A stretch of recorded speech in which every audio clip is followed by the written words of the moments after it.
So is Jordan still in the same as yesterday? Is he still in the protocol and is he practicing? He is in the protocol, and he will be out there practicing. Just kind of not the football part of it. Is he doing okay? Yeah, I mean, he's been great. Were you pleased with his response, how he's doing from yesterday's practice? Yeah, like I said, yesterday was a walkthrough, so I mean, I thought all the guys were dialed in, ready to go.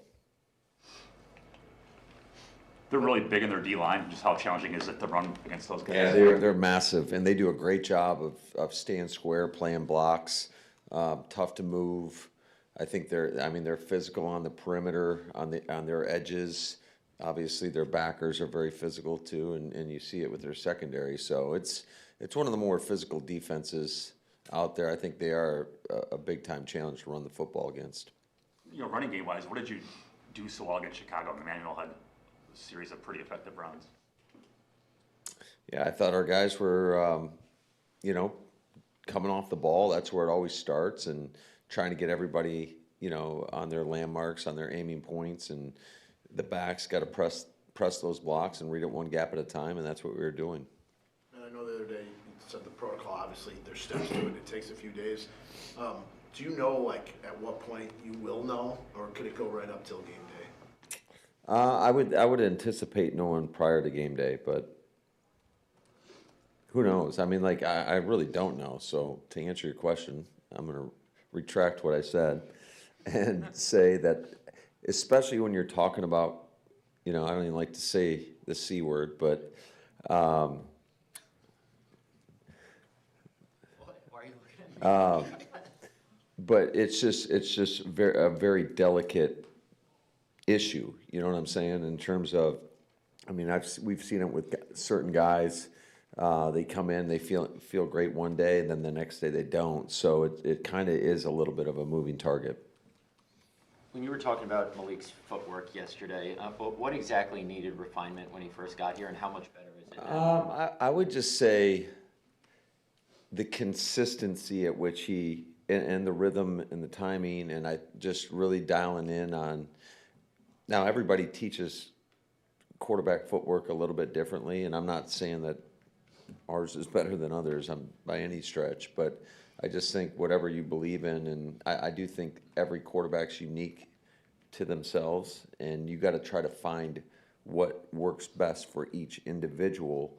However, it still has to fit within the framework of the timing of the play. So I would say that we are a little bit open-minded in regards to not necessarily having everybody be uniform at that position. Now, it's great if they are, and our guys right now are, but we've coached a lot of different guys a lot of different ways. So, but I just think the consistency, understanding where his eyes need to be in relation to what his feet are telling him, I think he's put a ton of work in, just trying to stay a little bit more balanced when he's in the pocket, especially one thing that you see is pretty common amongst many right-handed quarterbacks is they'll tend to, when they're throwing left, tend to get a little bit off balance, and that can have some accuracy issues along with that. And I think he's done a really good job in that regard of just staying in better body position, which leads to better balance, which leads to better accuracy. If Castles or Dabney have to help you at tight end this weekend, what have you seen from them since they've joined the team? Yeah, both those guys I love the effort that they give out each and every day. I think it's a little bit, there's some unknown there. I mean, certainly just the lack of reps, and then, it's different in live game, but I think both of those guys are prospects that they offer a little different flavor in regards to what I think their strengths are right now. But two guys that have come in have picked up the system pretty quickly, and JD and Connor do a great job with those guys in the tight end room. The fourth down fumble, was that a jet sweep? And if it was, could you tell whether it was probably going to work or not from what you saw on tape? Do you think it was a jet sweep? Kinda. Yeah. Did you think it was going to work? Couldn't. I'm not sure if that defensive back coming up would have been a problem or not. Yeah, it's a play we've ran quite a bit. He has an option on it, whether or not he wants to give it out or hand it off to the back. So. I imagine the chances of needing an emergency quarterback are very low this week, but I'm curious, from off-season program to training camp to in-season, do you ever even practice that scenario? I would say pretty minimally. I mean, I think that's standard throughout the course of the, most teams I've been on. If you have to get to that situation, I mean, it's pretty dire, obviously. I mean, San Fran, I know in the playoff game was almost to that point, and then didn't Brock go back in or whatever, and couldn't really throw the ball. So, like, it's not a great situation to be in, but certainly you spend a little bit of time just working through the mechanics of that, because it's not like you're just going to go out there and play defense the whole game. So you're going to try to move the football, but it's less than an ideal situation. How do you decide when all else fails, like that's going to be the guy that we throw behind center? A lot of it's just based on guys, what they've done in their past, I would say. Some of these guys that we have been high school quarterbacks, have dabbled with some Wildcat stuff. So there are some options there. We've got multiple guys that have had that in their past.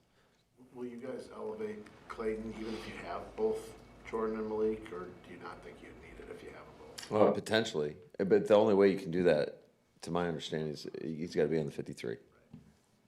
Matt, Musgrave's first couple of years were obviously pretty choppy, and then he wasn't playing a ton early this season. Have you seen him kind of find his footing here in the last couple of weeks? Yeah, I mean, he's done a great job. He's made a lot of explosive plays, and then there's a couple that, that were just near huge plays. But yeah, I think he has. I think he's getting into a rhythm. I think he's really evolved, in my opinion, as a route runner. And he's a legitimate threat because he's just so big and fast. So as long as we put him in the right positions, I think, he's been playing really good football.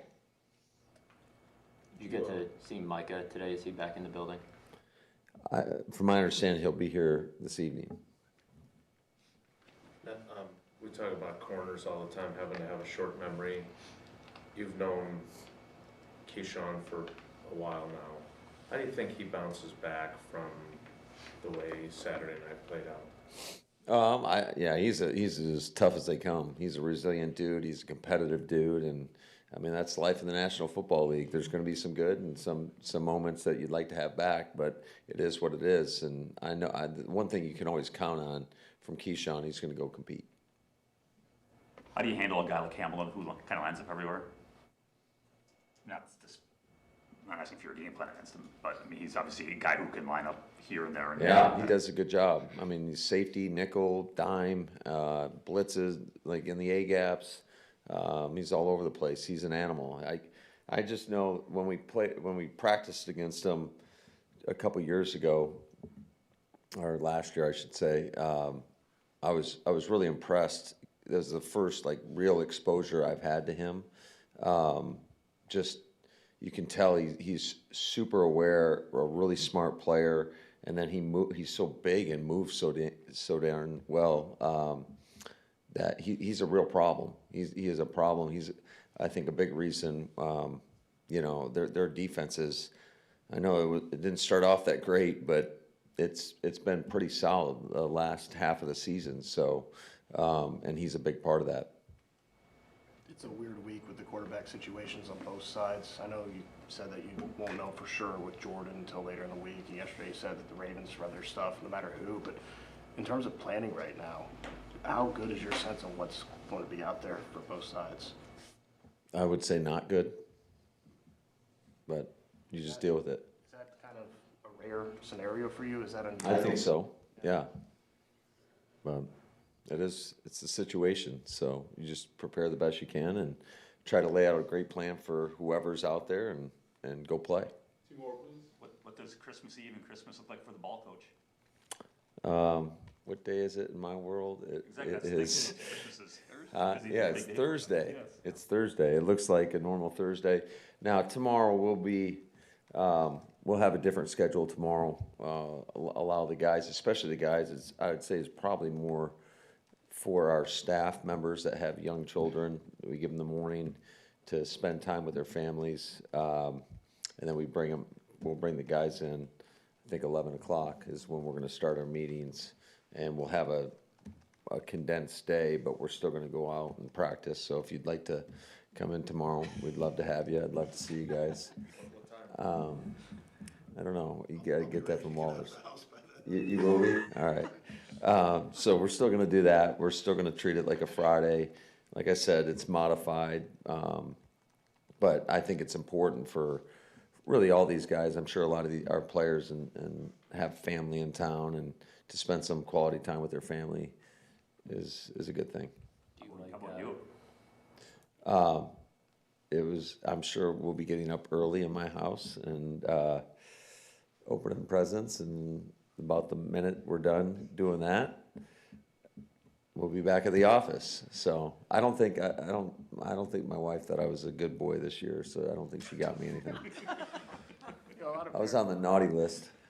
A lot of parents like give their kids like don't get up before this time on Christmas. Do you actually wake up your children to get to the office early on Christmas? No. They get you up. I will say that the older they get, and you guys know, I mean, they're less excited, I would say, about getting up early. Good blessing. Yeah, I guess so. Happy holidays, everybody. Have a good one. We'll see you tomorrow.